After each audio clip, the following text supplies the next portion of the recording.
just when I miss what I said. Your man's a bitch, you put a purse on him. Get him wild, nigga, before I ran jacks on him. I'm the general, I can be worth something. My soldiers ready to put a black. Hey guys, कैसे हैं आप लोग। तो guys, मेरा नाम है दीपक और आज मूवीज के ही एक जनरल क्वेश्चन को हम इस वीडियो के अंदर डिस्कस करने वाले हैं। टाइटल को देखकर आप कह सकते हो कि सभी सुपर विलेंस को इंग्लिश कैसे आती है। इस टाइटल में काफी गलतियां हैं। हाँ हैं। तो पहले एक ब्रीफ इंट्रोडक्शन दे देता हूं मैं आपको इस टॉपिक के बारे में। तो इस टॉपिक को थोड़ा सा प्रिसाइज रखने के लिए हम बात करेंगे सिर्फ मार्वल सिनेमैटिक यूनिवर्स का एग्जांपल लेते हुए। And trust me, video and तक देख के आपके इस बात को लेकर सभी डाउट्स क्लियर हो चुके होंगे। सो हियर्स द क्वेश्चन कि shorter, grand master, rocket raccoon या एमसीयू में दिखा हर वो कैरेक्टर जो कि अर्थ का नहीं था, वो इंग्लिश कैसे जानता है। I know it sounds really weird, but ये क्वेश्चन पूछा जाता है यार कई बार। तो मैंने सोचा इसका आंसर देके खत्म करो यार इसको। वैसे कुछ महान बुद्धिजीवों के दिमाग में ये चीज भी आएगी कि यार ये तो हिंदी बोलते हैं ना। तो यार वो डबिंग होती है, हिंदी, तेलुगु, तमिल, जो भी लैंग्वेज में आप ये मूवीज देखते हो। और मैं यहाँ बात कर रहा हूँ सोर्स मटेरियल यानी मूवी के ओरिजिनल लैंग्वेज की। तो दिमाग पर बहुत ज्यादा जोर देने के बाद भी मैक्स टू मैक्स में थॉर द डार्क वर्ल्ड के विलन्स के बारे में ही सोच पाया, जो कि इंग्लिश बोलते हुए सुनाई नहीं दिए थे, बल्कि अपनी एलियन लैंग्वेज में ही कुछ कुछ बड़बड़ा रहे थे।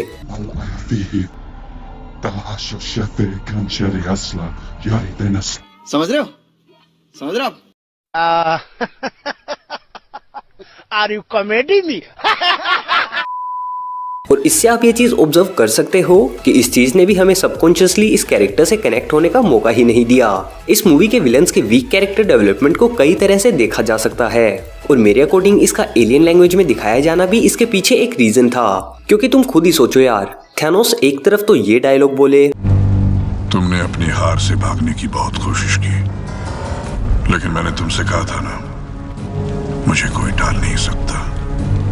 और वहीं दूसरी तरफ ये अजीब सी एलियन लैंग्वेज बोलता हुआ सुनाई दे, आंगड़ू वांगड़ू फुंगसुक वांगड़ू छुच्छू छुच्छू छू फुंग फुंग।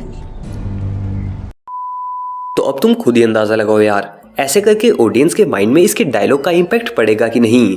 जबकि अगर वहीं हम बात करें डार्क एल्व्स के लीडर की, जो कि हमें देखने को मिला था थॉर द डार्क वर्ल्ड में, तो आई गेस उसके सबटाइटल्स तो हमारे दिमाग में वैसे नहीं बैठे होंगे जैसे थैनोस के डायलॉग्स बैठ चुके हैं। तो सभी विलेंस मूवीज में इंग्लिश या कहें कि यूनिवर्सल लैंग्वेज ही क्यों बोलते हैं, इसका रीजन आप प्लॉट आर्मर समझ सकते हो। प्लॉट आर्मर के बारे में मैं डिटेल में अभी आगे बताता हूँ। तो इसका मतलब ये कि भले ही यार तुम किसी कैरेक्टर से एलियन लैंग्वेज बुलवाकर ऑडियंस में माहौल बनाने की कोशिश करो कि देखो मैं कितना तगड़ा फिल्म मेकर हूँ, मैंने ये नोटिस कर लिया कि मेरे विलेंस इंग्लिश नहीं बोलते, तो इससे होगा ये कि भले ही ऑडियंस उस चीज को कह दे कि हाँ भाई मस्त चीज नोटिस की तूने, पर अब समझ तो नहीं आ रहा ना कि ये नकली छिपकली की संतान आखिर बोल क्या रहा है। कंट्रोल कंट्रोल उदय। तो बेसिकली इसे ही प्लॉट आर्मर बोलते हैं, जहाँ किसी ऑब्वियस चीज को, फॉर एग्जांपल इस केस में ये कि एलियंस इंग्लिश नहीं बोलते, इस चीज को इग्नोर किया जा सकता है फॉर द रीजन कि ऑडियंस कैरेक्टर को अच्छे से समझ पाए और ऑडियंस और मूवी के बीच इमोशनल लेवल पर बॉन्ड सेटअप किया जा सके। सिमिलर चीज हमें दूसरी जगहों पर भी देखने को मिलती है। प्लॉट आर्मर के दूसरे एग्जाम्पल बता रहा हूँ, तो ये सीन देखो।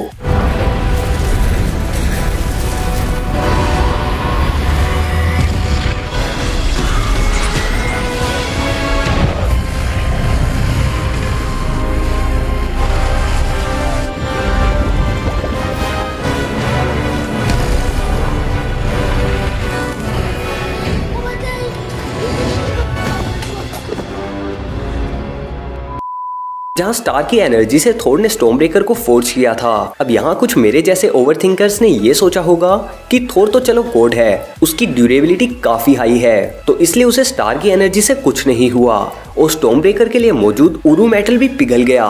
बट इसके कपड़े तो फिर उरू मेटल से भी स्ट्रॉन्ग हैं, क्योंकि जिस स्टार की इनडायरेक्ट एनर्जी से ही उरू मेटल तक पिघल गया, उसका डायरेक्ट हिट लेकर भी थॉर के कपड़ों को कुछ नहीं हुआ। तो इसी चीज को फिल्म मेकिंग की दुनिया में प्लॉट आर्मर कहा जाता है, क्योंकि खुद ही सोचो, ज्यादा ही लिटरल वे में लेकर थॉर के कपड़े जला दिए जाते, फिर नंगा थॉर स्टॉर्म ब्रेकर को उठा रहा होता। Yes, yes. Very good. Yes.